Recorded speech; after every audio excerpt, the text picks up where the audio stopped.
people are commenting on the fact that I'm wearing a jacket today. I have no idea what outfit that Michael Knowles is going to show up in as he shows up to the studio. But something I do know about Michael Knowles is he's typically dapper. So I thought to myself as I was getting ready this morning, I said, Self, you should wear a jacket. You don't want to be out-dapped by Michael Knowles today. So that's the plan. So anyway, for those of you watching rumble.com/Vince, I do have the jacket on today. I've got the jacket. Here's a question for you. This is something let me start with just a personal obsession, and then we'll get into the meat of the show. What do you think about all of the panhandling that you're seeing in the United States of America right now? Are you concerned about this? Chat, are you concerned about this? Panhandling? Is this happening in every community in the country? An increase in the number of people who are standing on medians and street corners, holding hats out and demanding money and saying, please give to me, and then writing a sob story on a piece of cardboard and saying that they desperately need cash. And then you sit there with some skepticism in your car and you're wondering, does this person need help exactly? And if I do hand cash out the window, am I only enabling this behavior to happen? People are saying in the chat they're seeing a lot of it in our country. It feels like we have seen a lot more of it over the last, say, decade. Certainly, I live in the Washington, D.C. metro area. I live in Virginia. And I've seen the increase kind of dramatically in Northern Virginia just over the last decade. It's the worst it's ever been. Every street corner, it appears, every popular street corner, it appears there are people who are walking up and down trying to get you, motorists, to give them money. And I'm not against people asking for help. In fact, my Christian conscience tells me constantly, like, you should help people. But I try and focus that effort at church. I make contributions to charities and food banks and church because I do want people to be genuinely helped. I don't want to enable some sort of long-run pattern of self-sabotage that I think often is associated with the panhandling. I don't like that. Also, it's a sign of societal decline, don't you think? Don't you think that your community seems to be on the path towards degradation if the street corners are kind of third world, filled with people begging for money? Not a good sign at all, actually. So why do we want this? Now, I was talking to an official last night in Fairfax County, Virginia, about this, and I was thinking, what can we do about this? Seems crazy to me that this continues to be an issue. And he said that nearby Loudoun County, Virginia, has actually addressed this, which I didn't realize. Loudoun County also has a lot of insane people in leadership. But they had passed an ordinance of some kind that basically said, look, we can't stop people's free speech rights. You stand on the side of the road, you hold your sign, whatever you've written on it. We can't infringe on the First Amendment. But we can tell people you're not allowed to exchange cash and goods on a public street. You can't do that. It's dangerous to do that. And so apparently Loudoun started doing that. And the cops started telling panhandlers, hey, if you do this, we're going to give you a ticket. So get off the median. And apparently it's had some success. It's worked, which is great news. They've only had to hand out like a dozen tickets because a couple of people refused the cops asking them to get off the corner, and they stayed there and they kept asking for money. So tickets dispensed. But apparently Fairfax County, a disaster still because they refuse. They're run by a bunch of libs. They refuse to tackle the problem. And it leads me to wonder, what is the lib explanation for this? What is the Democrat justification for enabling panhandling in your community? What is that? And there is none, actually. There's no sympathetic case for allowing panhandling. There's no justification for this. There are plenty of services and resources available to people who have fallen on hard times that they could go to. They could go to shelters and food banks and get financial assistance. There's welfare. There's unemployment. There's food stamps. There's a million means by which somebody could get the help they need to care for their families. There is no lib justification for this. The only explanation for why Democrats continue to allow this to happen is because they're perfectly content with the decline of these communities. In fact, that might even be the point that, yes, no, the community is accelerating into decline and despair. Here is public evidence for it as people are begging on your street corners. It's really crazy, actually. And also, to be clear, the panhandling is dangerous, super dangerous. In fact, in Fairfax County, Virginia, again, this is just a suburb right outside Washington, D.C., in the last year, There was a panhandler who was killed as a vehicular accident took place near him. A car slides right across the median and kills the panhandler. So, how is this safe? How is this good for the community? It's not. It's terrible. And it is yet another thing that we're calling out on officials at all levels, not just the federal level. The federal level has all these big picture items to take care of, like deporting millions of illegal aliens who are in our country as quickly as possible. But on the local level, if you are a person who is either involved in local politics or who is a local official, let me give you a priority that you can very easily put right at the top of your list today. Get rid of the blight. Get rid of the panhandling. Get rid of the homelessness. Clean up your community. You want to grow the tax base? You want people to move to your town? You want things to be healthy? Then fix the problems that are keeping people away and driving people away, like stuff like this. Wild. Anyway, but so chat, you're telling me it's everywhere. It's all across the country right now. Yeah, it does feel like that. It does. I travel all over the place, and then I see this, and I think this isn't good for us. Not good. You know, America. I've always, especially if you've ever traveled internationally, you realize kind of the desperate lives that so many people live in other places on this planet as compared to the United States. And then when you see some of that desperation arriving in your own communities, all of the alarm bells should be going off. This is a bad slide that we're experiencing. Yeah, Kickley Base 2 says everywhere is correct. It's everywhere in Las Vegas. Yeah, Augie Dog. Also, Las Vegas Boulevard, super dangerous in Las Vegas. And people are idiots when they try and cross that. Very, very dangerous to try and cross it. People do, and they get killed every year. All sorts of people getting killed on Las Vegas Boulevard. Completely insane. Memphis has folks on every corner. Yeah, no, it's bad. And so no wonder people move away from the cities. They get out of the cities. They get away from the suburbs that are real close to the cities. That's why they're called suburban. And they just move out to the rest of the country because they want to get away from all that blight. Well, what does that leave behind? It leaves behind these communities that are just completely dysfunctional and increasingly so, which is why I'm really annoyed by the emergence of people like Zoran Mamdani. Zoran Mamdani, who is a full-blown socialist. He's a communist who is right now destined to become the next mayor of New York City. And he is a symptom of the very decline that I'm talking about. This sort of phony empathy where, oh, we're going to take care of everybody. Things are going to improve dramatically for all of these communities if only you put the socialist in charge. They'll just take all the money from the rich people and then they'll give it to the poor people and there will be no problems. Well, that sounds perfectly fine if you're a completely naive, childish moron. But if you have any experience in real life, what you've learned, especially if you have any sense of history, what you've learned is that every one of these socialist experiments, these communist experiments throughout history, have led to disgusting concentrations of wealth, utter corruption by the people in power who take all of the wealth, and then utter despair for the people who are robbed and have to live in communities that are made worse by that political ideology every single time. That's why the biggest body counts of the 20th century belong to socialism and communism.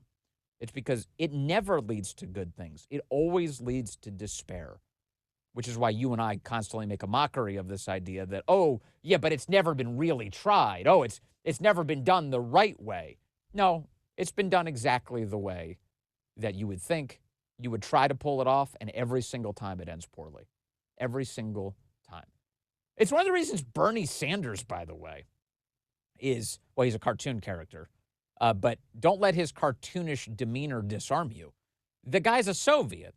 And when he says that he's opposed to these concentrations of power, the millionaires and the billionaires and all the corporations and all this stuff, he taps into a small truth, a meaningful one, which is that concentrations of power, the bigger that they grow and the more out of control they become, they can create problems for your life. Certainly, see what the big tech companies did as they seized control of all the communication in the United States and then censored especially huge categories of conservatives to prevent you from having realistic conversations about our elections.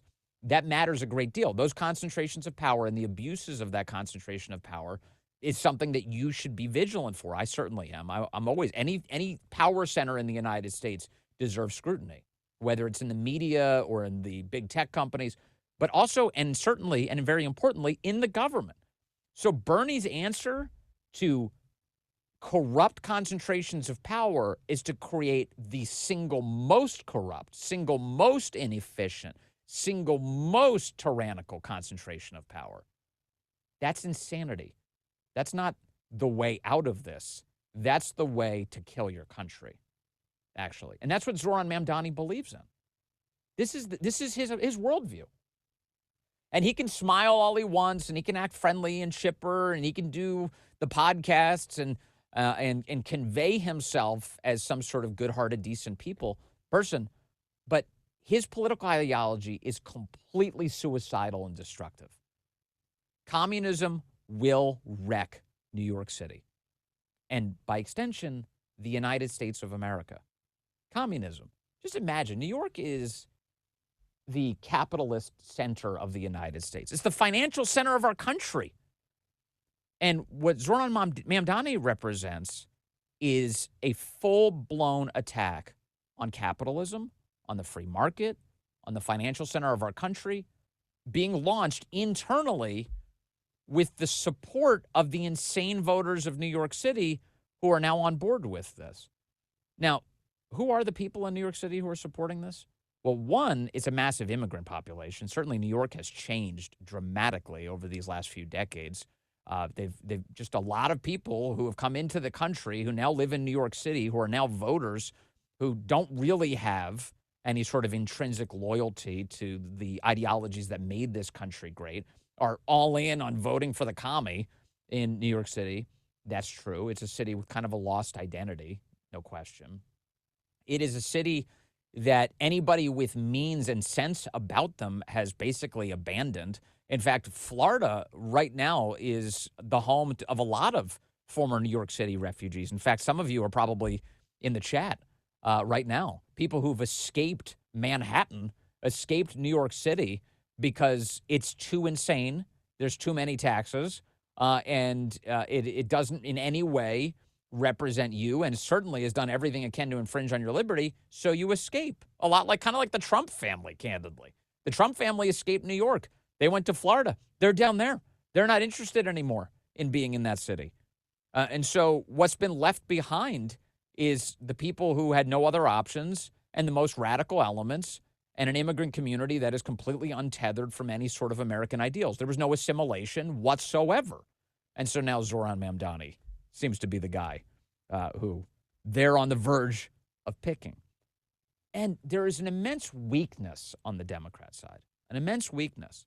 So the socialists, the commies, are ascendant. The violent people in their party are ascendant.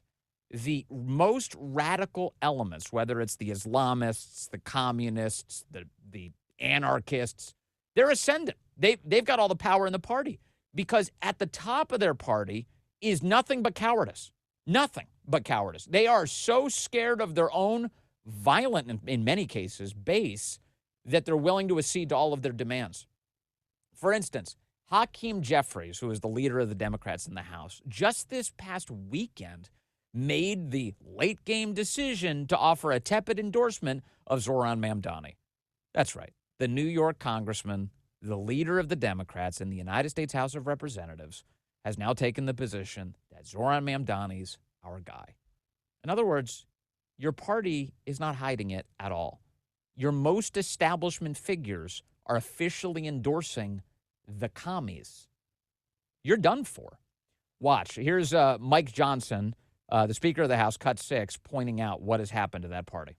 There was a little bit of a seismic shift in politics. All of you noticed it over the weekend. We saw our clearest sign yet that this radical insurgent movement in the Democrat Party is succeeding.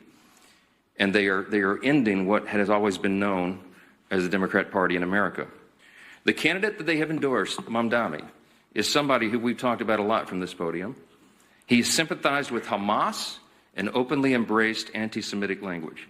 He has called to, quote, seize the means of production because he is a Marxist.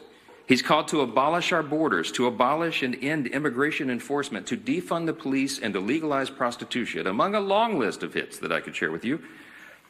Zoran Mamdani is expected to take the helm of one of the most important cities in the world and the largest city in America. And he now has the full blessing of the Democrat leader in the House of Representatives. It is shocking.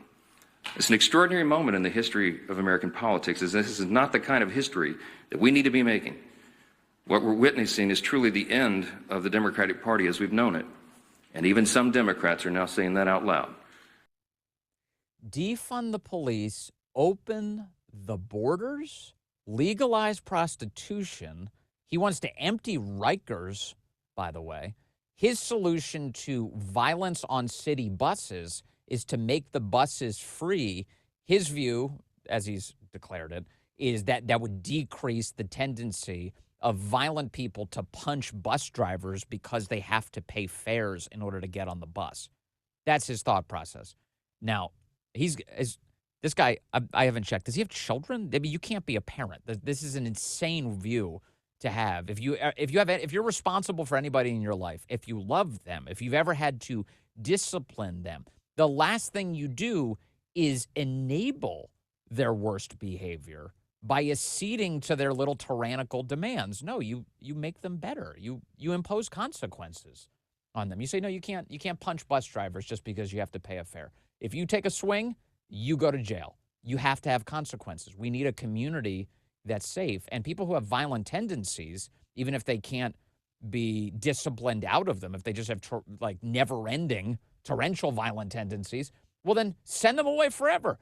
Get them out of the community. Remove the antisocial, destructive, violent people from the community that wants to just live and exist in peace. You understand where all of this goes. It's not that complicated.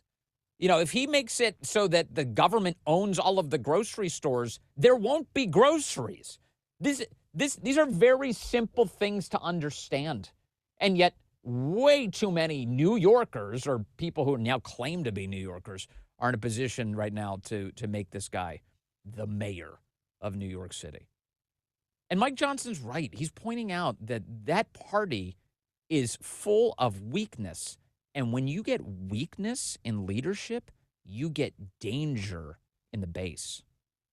Coming up, I've got more for you on another left-wing violent threat to the Trump administration. I'll get to that. And what it bodes for our country. And then the big conversation ahead with Michael Knowles joining me in studio. We'll chat about this phenomenon and where we go from here, because I do feel like I'm of two minds. One, I feel like I have a lot of optimism for our country right now. I love what the president is doing. I love you, this audience. I feel like conservatives have never been more clear thinking about the direction this country needs to go in. There's a resurgence of faith going on in the country. It's wonderful to see.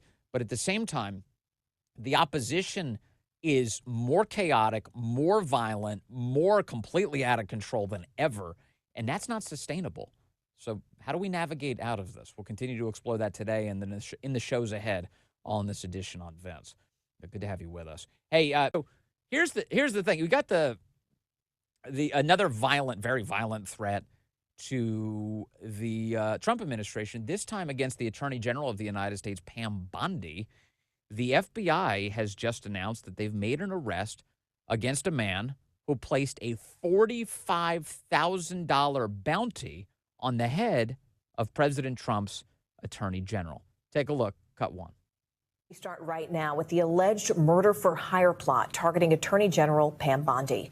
A 29-year-old Minnesota man was arrested earlier this month after police say he posted that threat on TikTok. The FBI reportedly tipped off by another TikTok user to his post offering a $45,000 bounty. That post had a photo of Bondi with a sniper scope red dot on her head. The suspect, Tyler Maxon Avalos, has ties to anarchist ideology, according to the FBI. He also has prior convictions for felony stalking, domestic battery, domestic assault, according to court documents. All right, so the media and the FBI, they've been referring to this guy as an anarchist. When you think anarchy, you think typically somebody who just doesn't want any government whatsoever. So maybe this is some attempt to try and disconnect him from any sort of left-right distinction.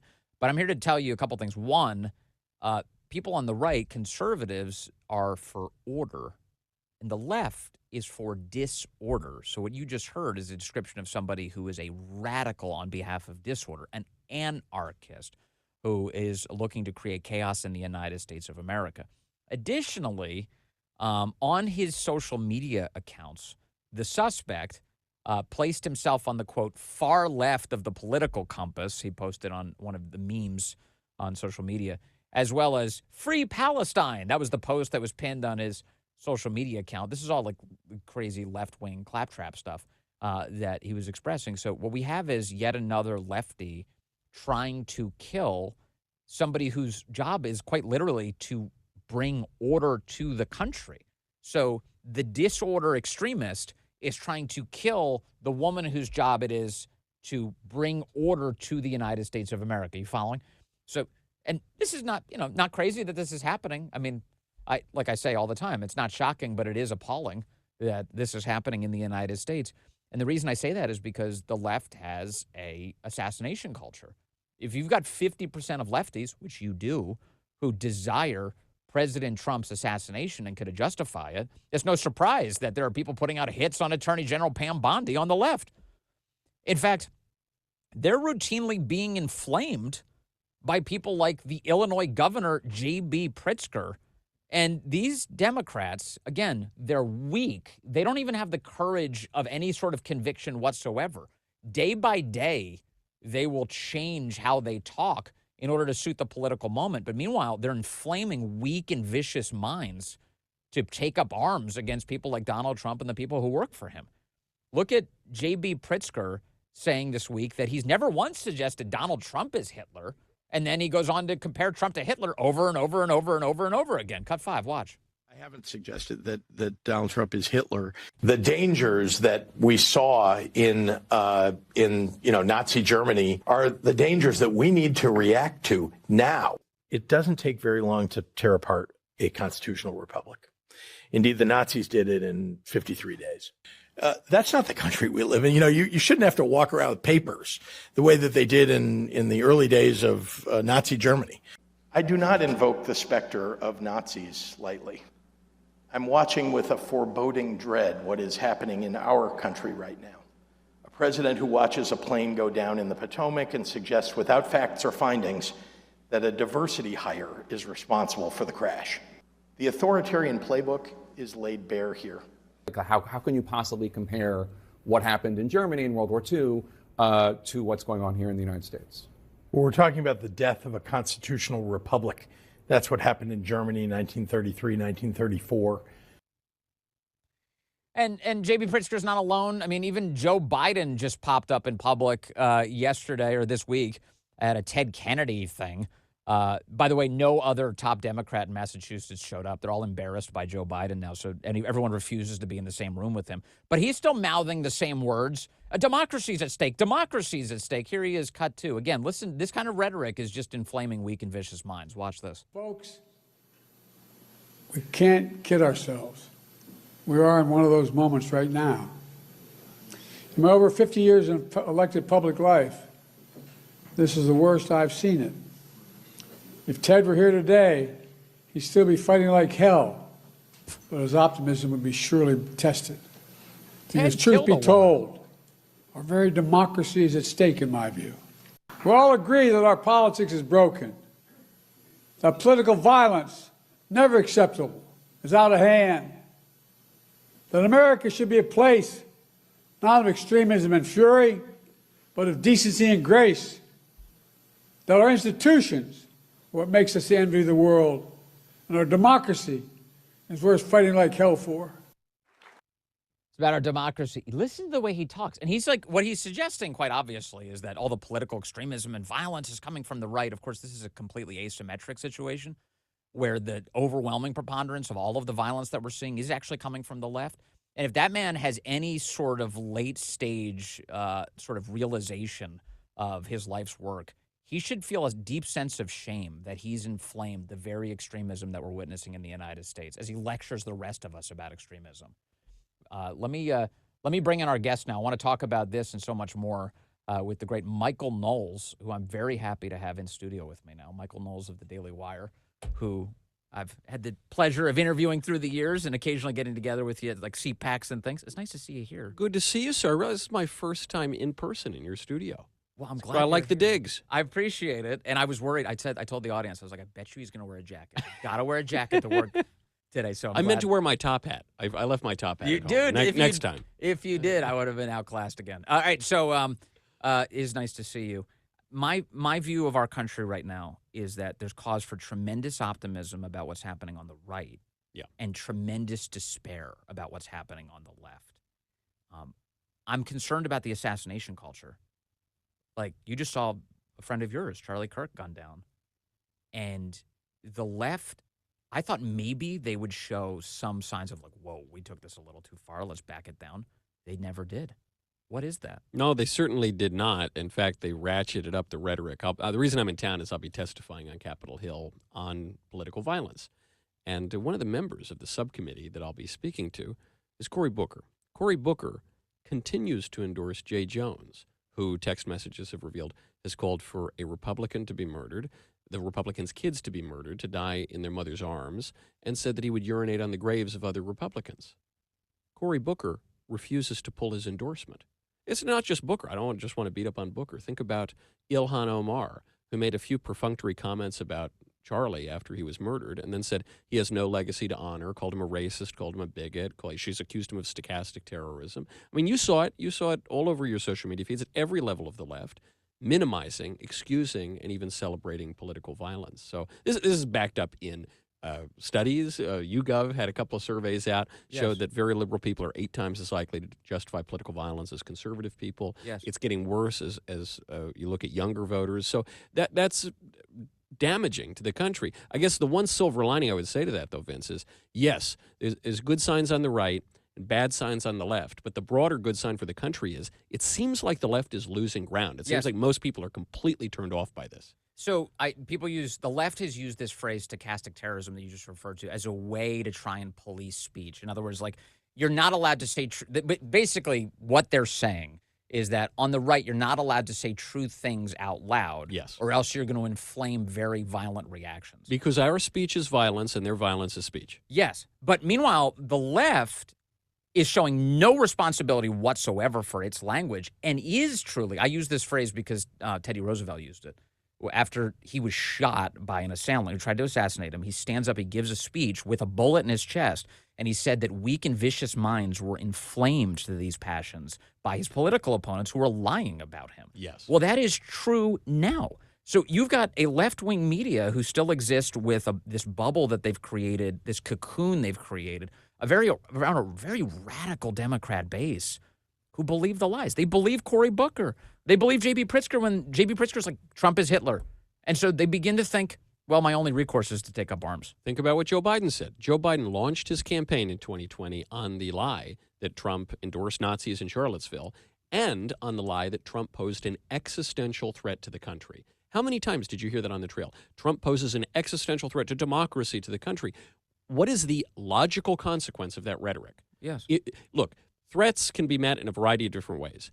An existential threat justifies violence, justifies assassination, which is what we very nearly got in Butler, Pennsylvania. Yes. And so what they do is they dress this all up in like kind of like the language of the revolution. Like we have to throw off the king or whatever. But I tend to think that they're more Confederate than they are patriot. They're at least the French Revolution. You know what I mean? Throw off the head of the king, I think, yes. Yeah, it's like it's completely out of control. We're watching, so for instance, J.B. Pritzker, who I just mentioned, and Brandon Johnson, who this very week, Brandon Johnson, the mayor of Chicago, said, don't use the phrase illegal alien. Have you seen this clip? I did see it. It's racist to use the expression illegal alien. It's just like calling a black person a slave. You know, that's an amazing statement for a few reasons. One, if you referred to a slave as a slave when there was slavery, that actually would have been the right thing to do. To call a slave a free man when there was slavery would not make any sense. It would be a lie. It would be a lie. Yes. Then we abolished slavery. To call an illegal alien is simply precise language. It tells you what the person is. Yes. As far as I know, we haven't fully abolished borders yet. I know the Democrats have tried to, but that's just clear language. The fact that he won't use that language tells you what he wants to do. He wants to lie about who these people are, to lie about what the law is supposed to do, to change our political order. And he's also using references to historic bondage to justify the current day exploitation of humans. Yeah. So he's like, and he's also trying to convince, it's really cruel because what he's trying to also do is convince black people that their cause is to defend illegal immigration. You know what I mean? It's news to me. It's so disgusting on every element. So the point that I'm making is merely that these guys are rejecting decency. They're rejecting federal supremacy for sure. And they're sowing the seeds of chaos. They're neo-Confederates in our time. And the very fact that their violence is not counted in the independent data sets and certainly in the federal data sets is how they get away with it. Because you've heard this lie. They say, well, the majority of political violence comes from the right. And you've had congressmen say this. You've had media figures say this. Now, it's harder to make that argument now after The Atlantic just admitted, based on a new study, that even with their cooked numbers, most political violence comes from the left, not the right. But look at some of the most prominent examples. The BLM riots, which left dozens of people dead, over $1 billion worth of damage. Yeah. Generally speaking, not classified as political violence. You remember the image of CNN saying that there was a fire in the background in Kenosha. They said it's a fiery but mostly peaceful protest. That was not counted as political violence. Yes. There was an attack on an event when I was speaking at a university. It was 2 Antifa operatives. I mean, these are card-carrying anarchists, leftist Antifa operatives. Right. Not counted as political violence. So, look, it's clear. The left doesn't commit political violence so long as you don't count the political violence the left commits. It's just like dishonest fun with statistics. That's always the case. It's like remember for years it's been like, well, since September 12th, 2001, most of the terrorists haven't been Muslim. Well, wait a second. You don't say. Wait, there was a specific date that I feel like you're leaving out. That is the game that they play. So, here's the obvious huge question that looms over anybody who cares about the future of this country. It's like, what do we do about this? And I will say that one thing that I wish President Trump would do is to actually invoke the Insurrection Act. Yeah. Like, he's threatened to do it. He's threatened to do it a lot. He's threatened to do it over the last 2 administrations. His predecessors as president have done it a lot throughout history. And Dwight Eisenhower and JFK and everybody invoked the Insurrection Act. Why shouldn't President Trump? Shouldn't we put an end to the chaos? If there's an option to do it, shouldn't we invoke it? You know, there was, I think Trump said this in a cabinet meeting. He wanted first to send in federal troops when they were invited in red states. So blue cities in red states makes it a little bit easier to do. And he tried that out. It seemed to work pretty well. Then he was fighting with the Democrat governors of the blue states, still trying to quell unrest in the cities. I understand why it's a little bit politically touchy, but, there's a very important ancient lesson of politics, which is that the law is a teacher. And we have let this situation spiral out of control. It's been encouraged by the Democrats for many years now. Right. But we cannot continue as a country if our cities are burning, if you have radical, organized left-wing terror. And so, sure, the Insurrection Act, it's a great idea. I would also like to see the federal government go after organized left-wing terror in the same way that the government went after the Ku Klux Klan, in the same way that the government went after the mafia. We do have tools at our disposal, and I think they need to be used. These are networks with uniforms, with flags, with meetings, with funding networks. In fact, some nonprofit funding networks. You need to follow that money, follow those operatives, and put them behind bars. Right, and make people fearful if they're going to engage in societally destabilizing behavior, that there will be consequences for getting involved. That's right. Yeah, no, it makes common sense to me. Now, we do see some signs of progress on that front. It is very clear. For instance, like Scott Bessent's the Treasury Secretary, and he just came out recently and said in that capacity where they track all the financial transactions to the extent the government does that, they are looking super closely at this with aggression. So that's good, and it seems like Attorney General Pam Bondi knows what the mission is. So we'll see what the fruits of those labors are. But boy, something has to give. I will say, I wonder to what how you look at the Biden era. I'm curious about whether or not you think that it might have been good in any way for our country. I think President Trump thinks it was, in a way, because it steeled him for battle. It improved him for sure. Like, he went through the fire. I think a lot of us now, in hindsight, recognize that God's plan is much better than ours. Like, it's more thoughtful, for sure. one other thing I've noticed, and I know you care sincerely about this, is it does seem like there has been something of a spiritual revival in the country because of the despair. There's like nothing like suffering to make you turn to God. What do you think of the Biden era in terms of that impact on the country? You know, there's a spiritual analogy here, actually, which is I often think, as a conservative Catholic, I'm grateful for the Pope Francis pontificate. Even though it was a little confusing at times, a little frustrating, I said, look, I reverted to the faith. This spiritual awakening among particularly conservative people, it actually started under Pope Francis. Maybe they were reacting to something in that pontificate. I don't know what it was, but I think you see something similar playing out in politics, which is Biden showed how bad it could get. You really had a full mask off, illegal aliens flooding into the country by the millions, left-wing political terror, trying to prosecute your political opponents and predecessors, raiding the homes of your predecessors. I mean, stuff that we never thought in a million years could happen in the United States, to say nothing of the substantive issues like trying to mutilate children's genitals. I mean, just imprisoning pro-lifers who are praying outside of abortion mills. Just the kind of extremism that even the farthest left person in the 90s couldn't have envisioned. We saw that happen. And what happened? As a result, last November, most Americans went out and they voted for Trump, and the Republican won the popular vote for the first time in 4 years. That's great. The classical Christian view of this is, when God sends us good leaders, that's a wonderful thing. We thank him for his grace. And when God sends us bad leaders, it's to chastise us, and we thank him for that lesson too, and then hope for something better. Yeah, no, for sure. I mean, obviously, leadership being sinners is like a feature of the Bible, definitely. So it's not the most unusual thing. But it does feel like we're living through an important moment. Also, thinking about the life of Charlie Kirk, people have pointed to, and I really do think he's a Christian martyr, because I think as Christianity was the animating principle of his cause. He said it was the most important thing he wanted to be remembered for. But I can see why he leaned so heavily into it. It's because Charlie was a debater. Charlie had to sit on college campuses and debate with people. And you know this, having engaged in a lot of debates. At some point, you have to back up all the way to your first principles. Yes. You have to offer justifications for why you've reached this position. And so it becomes super obvious. The more you engage in real debate, the more that you have to draw on your first principles. And what's happened is, as our country's become more chaotic, I think a lot of people are like, well, wait, why do I believe this? Where does this thought come from, that there is a distinction between men and women? Why should I be looking after my own house or my own community? Like, what are my obligations to my fellow man? The answers are all kind of in the Bible, aren't they? Do you remember all those stupid lines that people would say 20 years ago? They'd say, you can't legislate morality. You cannot pass a law about speeding or a parking ticket without legislating morality. You need recourse to morality in any aspect of public life. And so, yes, Charlie obviously understood that very clearly.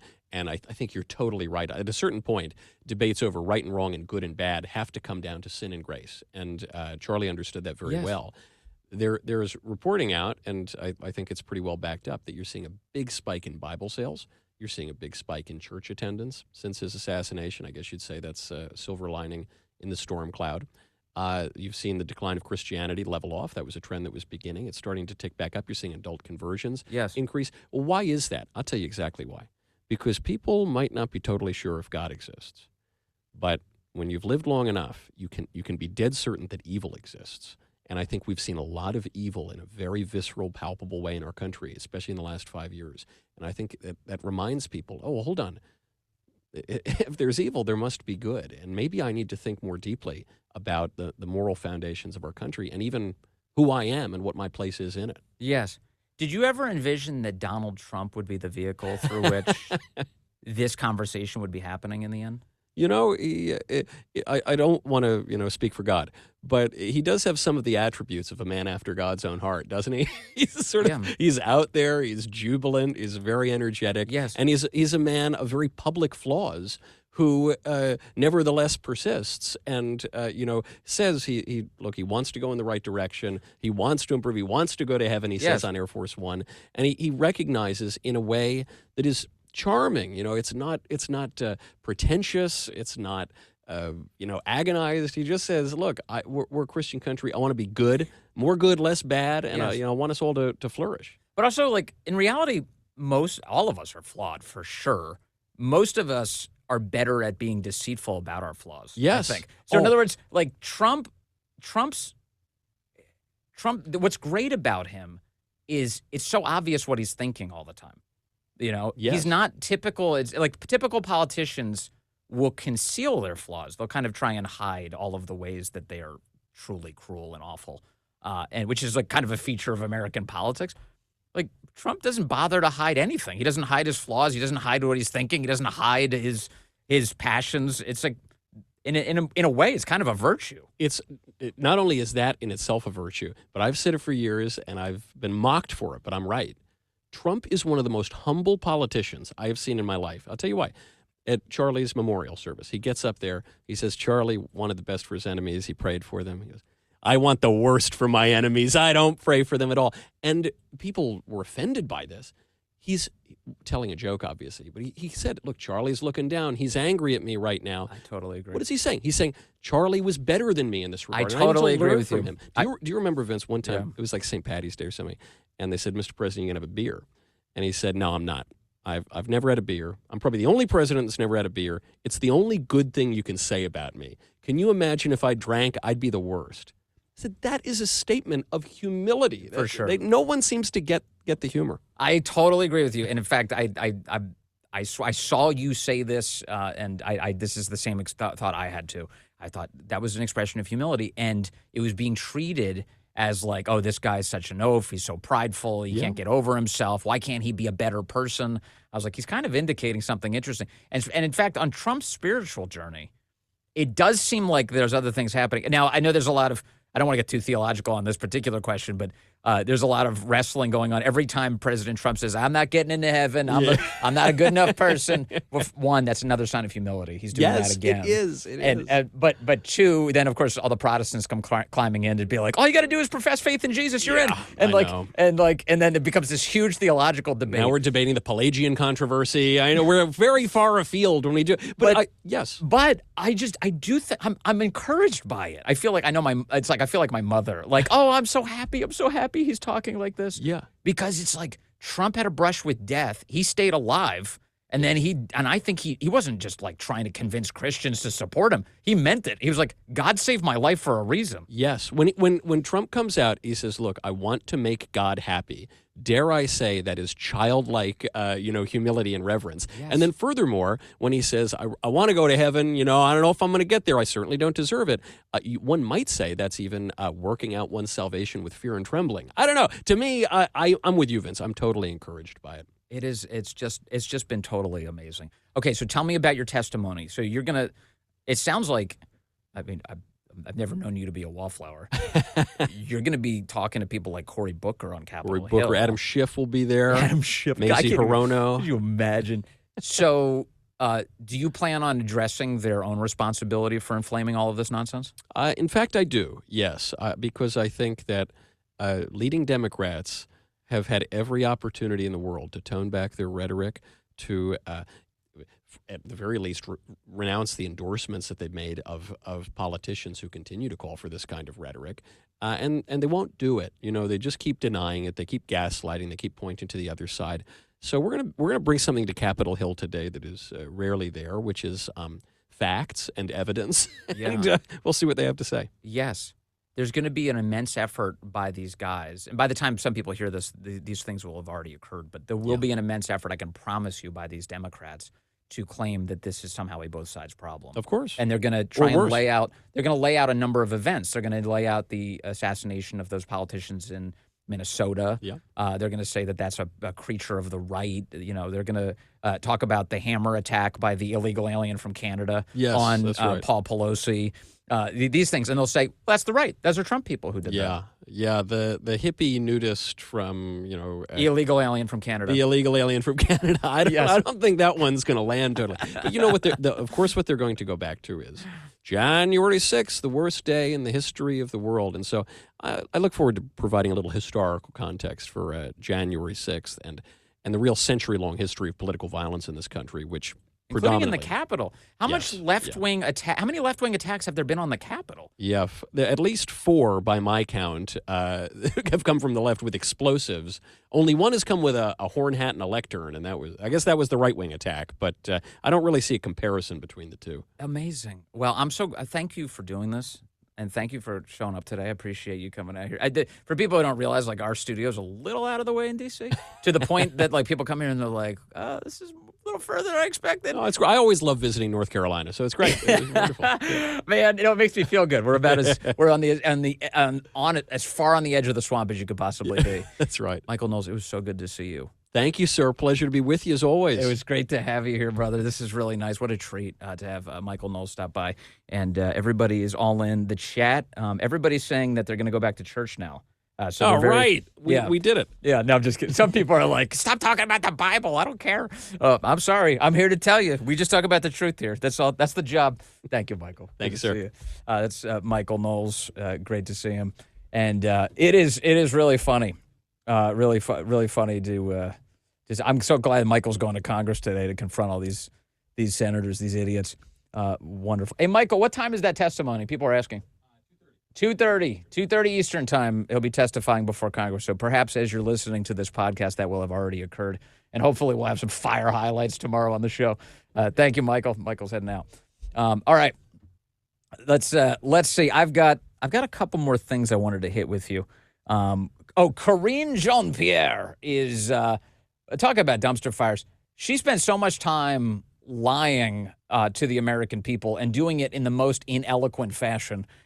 Now the Democrats, they're done with her. They're done with Joe Biden. They're just dispensing with him. They dispensed with him a while ago. And now they're done with her because she's useless to them. She's incapable of spinning you into believing their lies. So they're getting rid of her. So she wrote this book. And what's happening is all of these lefty shows are bringing her in to treat her like garbage, to pretend like she was the reason that the Biden administration was an utter disaster, not the horrific policies of the administration. Here's Corinne trying to keep her head above water in all these crazy interviews. Watch, cut 2. Robert Hur was unemployable for a period because of the attacks from the Democrats and from the White House that you were at the podium leading. Have you apologized to Robert Hur? I mean, look, what I can say to you is I saw the president every single day.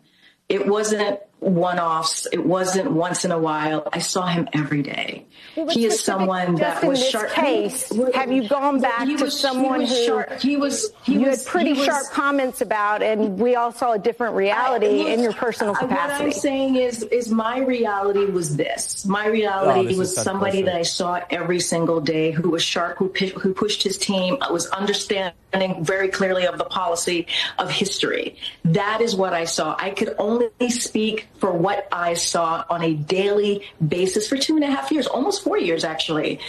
And I was White House press secretary, obviously, for 2.5 years. Okay, so there's a couple things going on in this clip. One of them is that Karine Jean-Pierre continues her delusional series of lying that has always been a feature of all of her public commentary. She just lies. Yeah, Joe Biden was totally fine. Now, pay attention to the game that's being played, though. You understand why they're having her on. The reason that these lefty outlets are having her on is a way to use her as a human shield for how they lied to their own audiences. Right? You understand? So in other words, Democrat news consumers, to the extent that you can call them that, were watching places like MSNBC, which on a routine basis was telling them, yeah, Joe Biden's of totally sound mind. He's the smartest man in the room. Joe Biden's got all the energy in the world. He's out hustling everybody in the White House, on and on and on and on. And so they've told these lies for years, and now they're looking for a way to excuse their own behavior, which a couple of Democrats put their head up and they go, wait a second, I thought Joe was fine. What happened?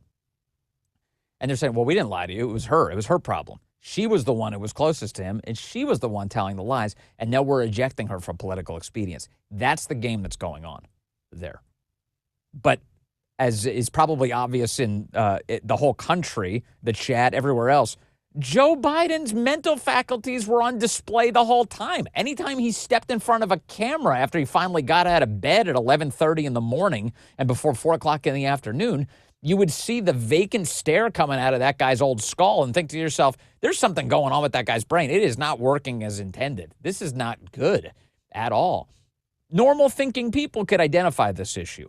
And I know that this is a generous thing to say, but there are people who are capable of doing some thinking, at least, inside of these left-wing networks, they knew Joe Biden wasn't with it. They were lying to the bubble that is their audience. They were lying. And now they're using Karine Jean-Pierre as their human shield. Pretty sick stuff. These people, I mean, there's no honor among thieves, really, and that's what's on display. The other thing here is Karine, because she has no defense, there's no truth to defend her, she backs up to the same spot that these lefties always back up to when they're in a corner, which is that if you are critiquing them in any way, you're a bigot. So here's Karine saying that now Democrats are being racist and sexist for daring to question her. Listen, oh, I'm a black woman. I'm a queer woman, as if that has anything to do with anything. Watch. Karine, do you have any regrets at all for anything that you said while you were speaking on behalf of this administration? Look. It's a simple yes or no. You don't even know. No, because you're asking for a yes or no question. I want to put some context to it too. I woke up every day. I woke up every day very proud to be the White House press secretary. I woke up every day as a Black woman who is queer, who no one had ever seen someone like me at that podium standing behind that lectern. It was an honor and a privilege to have that job. And I did it to the best of my abilities. What the hell is she even talking about? Who cares that you're Black? Who cares that you're queer? What does queer even mean exactly? Who cares about any of this? What's your blood type? How much do you weigh? What? Like, what are these irrelevant details? It's like if you were in a wheelchair and you were the White House press secretary, and then somebody says, hey, why'd you lie to us so much about Joe Biden? Would the answer be, hey, how dare you? I'm in a wheelchair. What? That's nonsensical. It has nothing to do with anything. What a weird shield. Now, it's funny to watch her wielding it against the left. That, oh, man, you're questioning me? I'm a Black woman. I'm proud to have been the White House press secretary. I'm queer. She left that to she's an immigrant, too. I don't know why she didn't include that. You get multiple intersectional points. You get a high score. She's an immigrant, Black, queer, woman, cisgender, or whatever. It's all so crazy. But that's the way she's talking. What an embarrassment. And a reminder that she should have never been White House press secretary to begin with. I'm not even talking about the underlying ideology. Like, the Democrats are completely out of control. But that woman is just incapable of communicating. And how did they do that? Was the thought process that basically they couldn't hire somebody who was more capable than Joe Biden? That would be embarrassing. If the press secretary is better at communicating than the president of the United States, let's hire somebody even dumber. So they hired Karine Jean-Pierre? I guess that's what you end up with. So the top three people in that entire administration were incapable of conveying ideas in English. Joe Biden, Kamala Harris, and Karine Jean-Pierre. They couldn't plan out an English sentence together.